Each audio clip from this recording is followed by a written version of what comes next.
هنا دي شهاده أيوة. كنا خدناها، دي اول شهاده رسميه من 1911.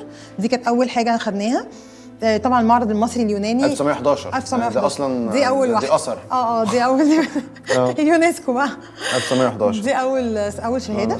بناء على قرار اللجنه الامتيازات قد منحت جائزه نمره 2 شرف لحضره الفريد سارة. ايوه بالظبط، للاصل بقى، الاصل هو أيوة. والد جورج سارة.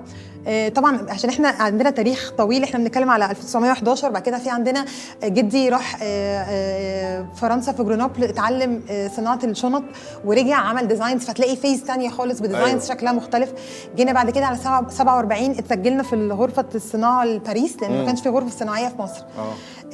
ده التسجيل بتاعنا في غرفه صناعه باريس سنه 1947. جورج سارة، بس هي سارة بالانجليزي بتتكتب زي سارة زي سارة العاديه بالظبط، كل الناس بتتلخبط فيها، مش انت لوحدك يعني. ودي هتلاقي ختم صغير كده، ده اللي هو مورد الحضاره الملكيه. احنا في وقت الملكيه سنه 47 49 في الحدود دي، كان وقتها محتاج تاخد ختم معين ان انت تقدر تورد منتجاتك للحضاره الملكيه.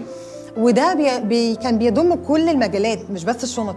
يعني احنا من اول الميكانيكي بتاع الملك لغايه اللي بيصلح مش عارف النجار. وجدي كان ليه قصص كتير قوي ان هو لما راح القصر وبيدي نفسه الشنط للملكات والاميرات وكده. فدي يعني الفيز اللي هي الرويال فيز اللي كانت موجوده في البراند وفي اسكندريه وفي مصر كلها.